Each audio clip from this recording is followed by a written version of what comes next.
자, 여러분 안녕하십니까? 오늘 사회생활과 리더십 시간에는 품격을 높이는 글로벌 매너의 세 번째 챕터 생활 매너에 대해서 함께 학습해 보도록 하겠습니다. 우리가 흔히 매너라고 하면 거창한 비즈니스나 파티, 고급 레스토랑 같은 데에서 하는 행동을 떠오르기 쉬운데, 사실 진짜 품격이라는 것은 우리 평범한 일상 속에서 드러나게 돼 있는 거죠. 가족이나 친구, 그리고 매일 마주치는 직장 동료들과의 관계에서 우리가 보여주는 작은 배려들이 모여서 우리 자신의 브랜드 가치를 결정하게 되고, 또 높일 수도 있고 낮을 수도 있는 거죠. 자, 그렇다면 우리의 본격적인 학습에 앞서서 오늘 다룰 생활 매너가 왜 중요한지 우리가 한번 생각해 볼 필요가 있습니다. 글로벌 시대의 매너는 단순한 규칙을 지키는 것이 아니라 상대방을 편안해 주게 하는 기술입니다.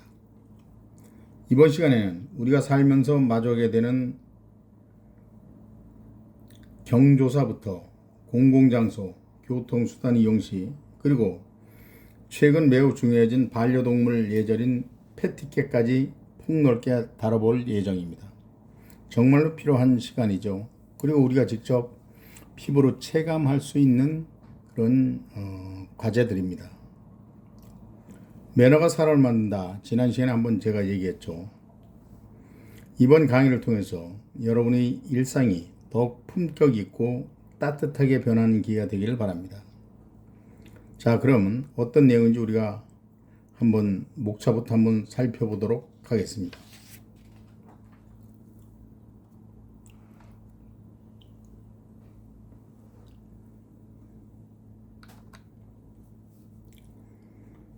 이번 챕터에서 우리가 함께 정포할 네 가지 핵심 주제죠. 첫 번째, 일상생활에서 매너입니다. 우리가 살면서 가장 자주 접하지만 이외로 정확한 방법을 몰라서 당황하는 순간들이 있습니다. 바로 결혼식과 장례식 같은 경조사 예절이죠. 그리고 하루에 가장 많은 시간을 보내는 사무실에서의 또 매너입니다.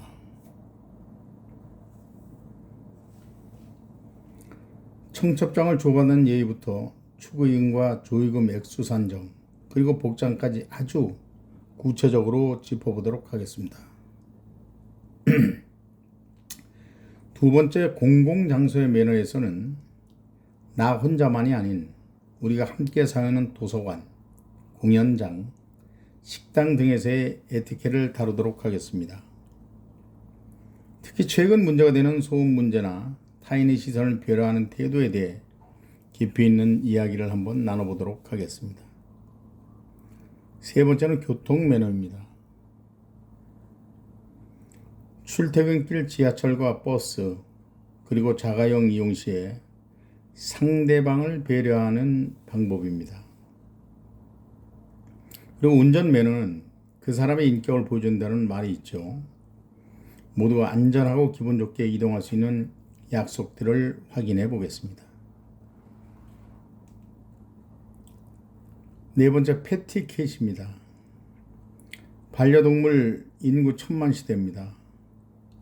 현대를 살아가는 우리들이 꼭 알아야 할 매너입니다. 반려동물 키우는 분들은 물론 또 키우지 않는 분들도 서로를 어떻게 존중해야 하는지, 또 갈등을 어떻게 줄여가는지에 대한 이야기와 또 가이드라인을 제시해 드리도록 하겠습니다.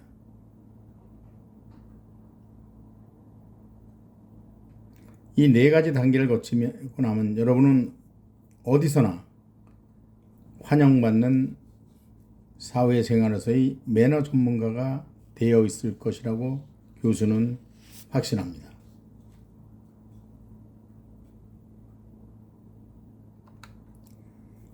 자, 먼저 일상생활 매너의 첫 번째, 결혼식 예절입니다. 그 시작은 바로 청첩장에 있죠. 과거에는 직접 만나서 식사 대접을 하면서 종이 청첩장을 건너주는 것이 정석이었습니다. 근데 요즘 세대가 변하다 보니까 모바일 청첩장으로 전부 바뀌어서, 즉 모바일 청첩장이 대세가 되었습니다. 하지만 편리해졌다고 해서 예의까지 생략해서는 안 된다는 거죠. 친한 사이일수록 모바일 청첩장만 툭 보내기보다는 따뜻한 안부 인사와 함께 직접 전하지 못한 미안함을 담아 메시지를 보내는 것이 매너입니다. 청첩장을 전달하는 시기도 중요합니다. 너무 일찍 주면 잊어버리기 쉽고 너무 늦게 주면 상대방의 일정을 뺏는 신뢰가 됩니다. 보통 결혼식 한 달 전에 늦어도 주고 또 늦어도 2주 전에는 전달해야 상대방도 여러분들의 축복된 시간을 위해서 시간을 비워줄 수가 있습니다. 그렇다면 청첩장을 받은 입장에서 생각해보면 어떻게 될까요? 청첩장을 받으면 축하해, 꼭 할게, 혹은 그날 일정이 있어 아쉽지만 마음으로 축하드립니다 라고 즉시 답해 주는 것이 최고의 매너이며 예의입니다.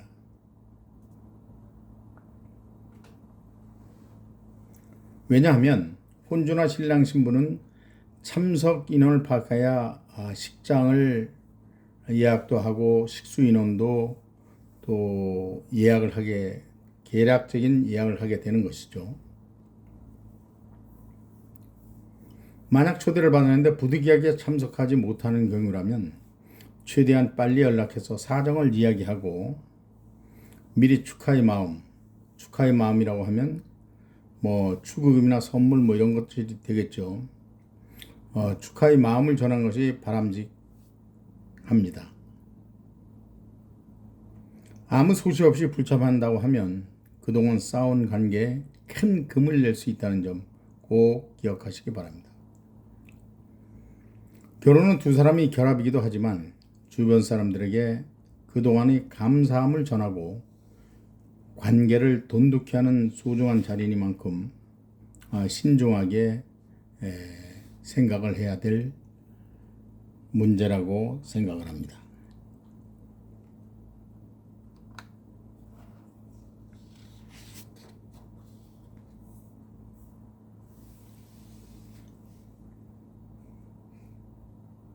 자, 결혼식 축의금에 관한 문제를 한번 이야기해 보겠습니다. 많은 분들이 가장 고민하고 있는 부분이죠. 얼마를 내야 할까 하는 고민을 하게 되고, 이 축의금을 얼마를 내느냐에 따라서 나의 인격이 정해진다든지, 또는 내가 이 사람과의 관계에서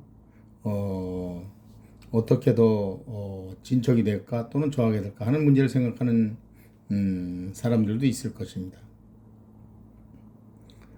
가장 기본적인 것을 말씀드리면 우리나라 전통 관습상 축의금은 홀수 단위로 내는 것이 원래 원칙입니다. 왜냐하면 음향오행에 따르면 홀수는 길한 숫자, 짝수는 흉한 숫자를 의미하기 때문입니다. 그래서 보통 3만원, 5만원, 7만원 이 단위로 봉투를 준비하는 것이 일반적이죠. 자, 근데 우리 요즘 현실적인 문제를 한번 짚어보죠. 보통 결혼식 가면 10만원 내는 분들이 많이 있습니다. 근데 10만원은 짝수인데 왜 괜찮나요? 자, 10만원, 20만원처럼 10단위로 떨어지는 금액은 3과 7이라는 홀수가 합쳐서 꽉 찬 숫자로 여겨서 예외적으로 허용이 됩니다. 다시 말씀드리면 홀수인 3과 또 홀수인 7이 합해서 꽉 찬 숫자로 예외적으로 허용이 되는 금액입니다. 최근에 식대 상승으로 인해서 신분에 따라 5만원, 10만원 혹은 그 이상으로 결정하는 추세입니다. 자신의 경제적 상황과 상대방의 친밀도를 고려해 마음이 불편하지 않은 선에서 결정하는 것이 가장 현명한 방법이라고 하겠습니다. 금액만큼 중요한 것이 봉투 작성법입니다. 추급인 봉투 뒷면 하단에는 본인의 소속과 이름을 세로로 적는 것이 정석입니다. 동명이인이 있을 수 있으니 소속이라 하면 회사명이나 모임 이름 이런 것들이겠죠. 꼭 적어주시면 아주 편하겠죠. 식장에 도착하면 가장 먼저 접수대에서 봉투를 전달하고 방명록에 이름을 적습니다. 이때 방명록은 단순히 다녀갔다는 증거가 아니라 나중에 혼주가 답례 인사를 전할 때 소중한 자료가 되도록 정성껏 기재해 주시면 됩니다. 돈을 전달하는 행위보다 여러분의 이름 석자가 가진 축하의 무게를 전달한다는 마음가짐이 중요합니다.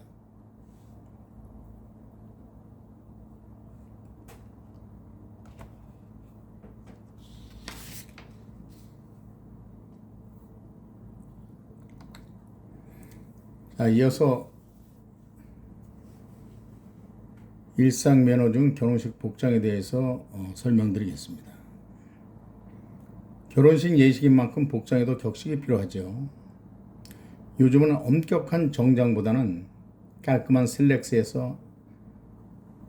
슬랙스의 셔츠라든지 브라우스 혹은 단정한 원피스 같은 오피스 룩이 대세입니다. 너무 화려해서 신랑 신부보다 눈에 띄거나 반대로 너무 편안해서 예식의 무게를 가볍게 만드는 옷은 우리가 피해야 할 사항입니다. 그렇다면 가장 중요한 금기사항은 무엇일까요? 바로 흰색 계열의 의상입니다. 결혼식의 주인공인 신부가 순백의 웨딩 드레스를 입고 가장 빛나야 하는 날이기 때문입니다. 하객이 흰색 옷을 입으면 사진 촬영 시 신부와 겹쳐 민폐를 끼치게 됩니다. 우리 이를 민폐 하객이라고 부르기도 하죠. 아이보리라든가 아주 밝은 베이지색도 조명에 따라서 흰색으로 볼 수 있기 때문에 주의가 필요한 사항이라고 할 수 있겠습니다.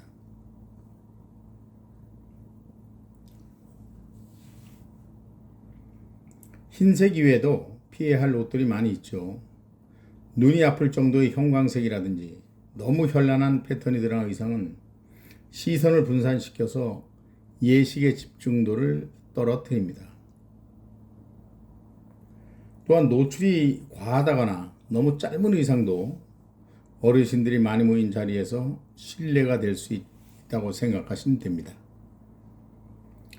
하객 복장의 핵심은 신랑 신부를 돋보이게 하는 배경이 되어주는 것입니다.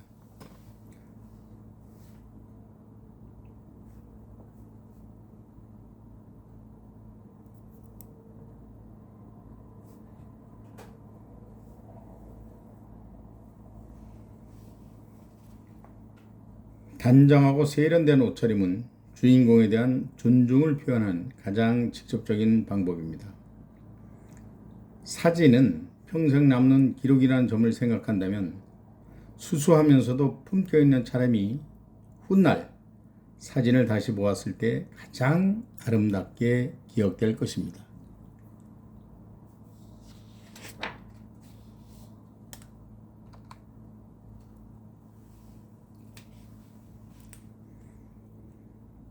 다음은 예식장에 관련된 사항입니다. 예식당일 현장에 지켜야 할 매너이죠. 가장 먼저 시간입니다. 예식 시작 최소 30분 전에는 도착하는 것이 좋습니다. 신부 대기실에서 사진도 찍고 신랑 및 혼주분들과 여유있게 인사를 나누는 것도 예의의 한 부분이라고 할 수 있겠습니다.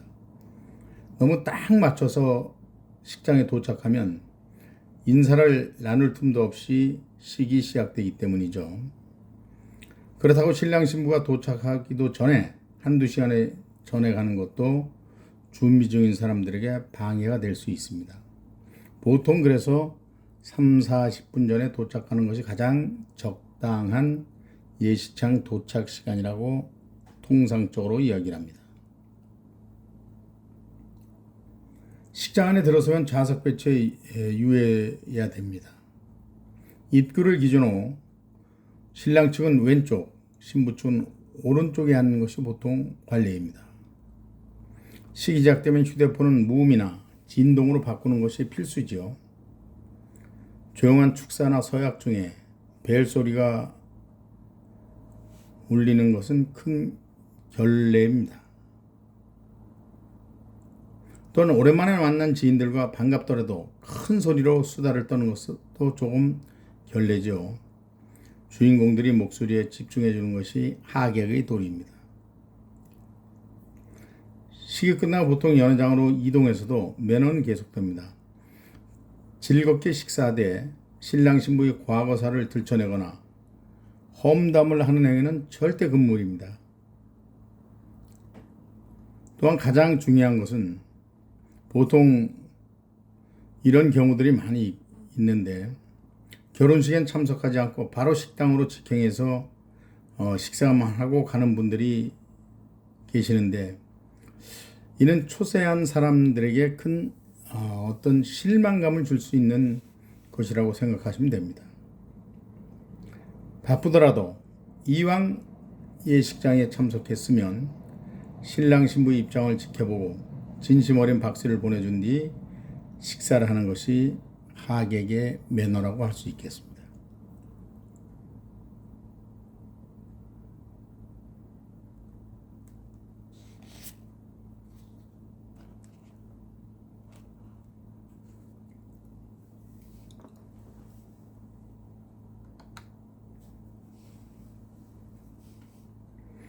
다음은 아픔과 슬픔을 나눈 자리인 장례식, 즉 조문에 대한 예절에 대해서 설명드리겠습니다. 결혼식만큼이나 조심스러운 자리죠. 먼저 조의금을 대한 부의금 봉투 작성법입니다. 봉투 앞면에는 근조 혹은 부의라고 적는 것이 일반적입니다. 결혼식과 마찬가지로 뒷면 왼쪽 하단에 본인의 이름과 소속을 적습니다. 슬픔에 잠긴 유가족이 나중에 누가 다녔는지 확인하기 편하도록 글씨를 정갈하게 쓰는 것도 또한 예입니다. 복장은 기본적인 것이 검정색 정장입니다. 갑작스러운 부고로 인해서 정장을 준비하지 못했다면 최대한 어두운 계열, 남색이나 짙은 회색 이런 옷이 되겠죠. 계열의 단정한 옷을 입는 것이 예입니다. 여성의 경우에 화려한 화장이나 튀는 액세서리는 피하고 소박한 차림을 유지하는 것도 좋습니다.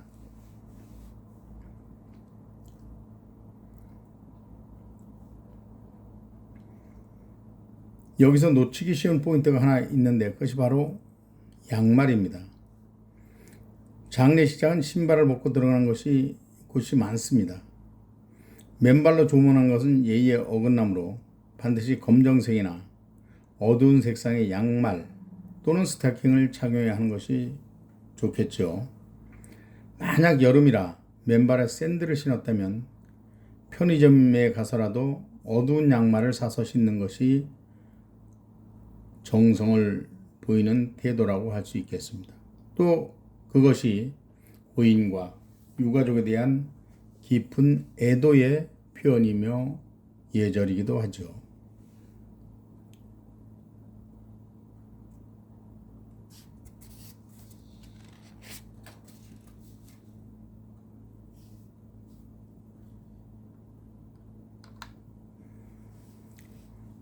이제 빈소 내부에서의 행동 요령입니다. 입구에서 부의로를 작성하고 부의금을 전달한 뒤 빈소에 들어서면 가장 먼저 상주와 가볍게 목례를 나눕니다. 그 다음 영정 앞에서의 예법은 본인의 종교에 따라 행하기도 하죠. 분향을 할 경우에는 향을 1개 또는 3개 꺼내서 불을 붙입니다.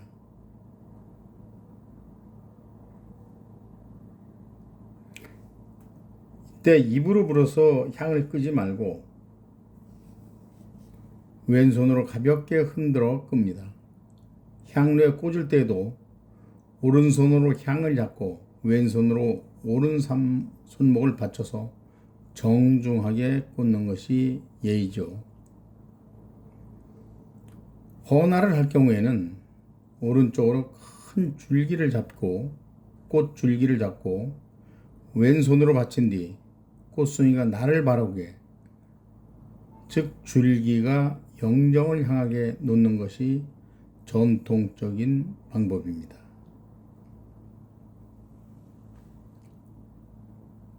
그리고 영정을 향해 2번 절하고 가볍게 목례합니다.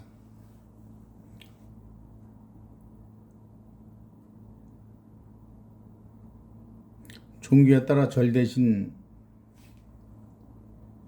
묵념이나 기도를 할 수도 있겠죠. 그런 다음에 상주와 마주보고 1번 절을 하거나 정중히 고개를 숙여 인사를 합니다. 상주에게는 위로의 말을 전하는데 상세에 얼마나 애통하십니까? 정도의 아주 짧은 위로의 말을 건네는 것이 좋고, 특히 고인의 사망 원인을 구체적으로 묻는 것은 결례에 속한다고 볼 수 있겠습니다. 조문이 끝나면 상주와 짧은 대화를 나눈 뒤 뒷걸음질로 2-3걸음 물러난 후 몸을 돌려 나누는 것이 예입니다. 슬픈 자리인 만큼 목소리를 낮추고 차분한 태도를 유지하는 것이 조문의 핵심 매너입니다.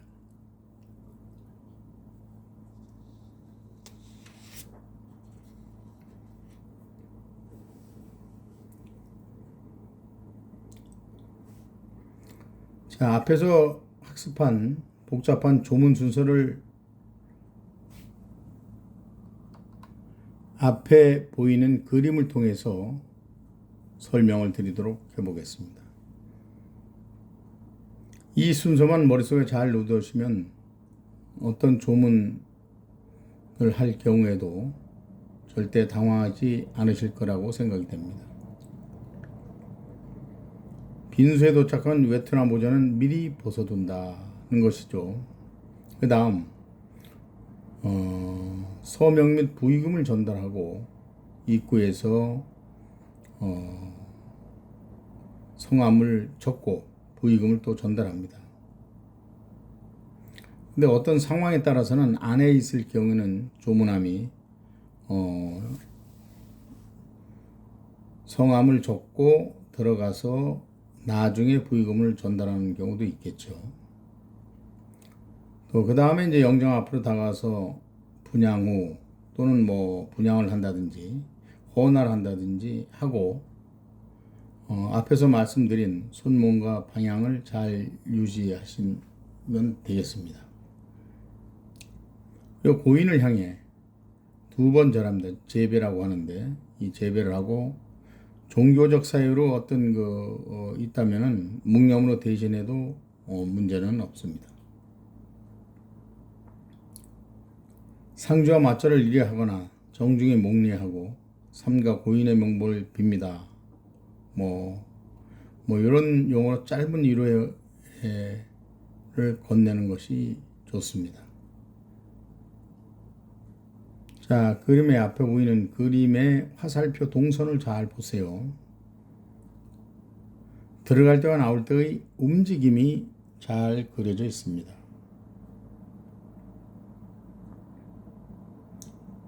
조문을 마치고 식사 자리에 앉아서도 너무 크게 웃거나 건배를 하는 등의 행위는 삼가하는 것이 좋습니다.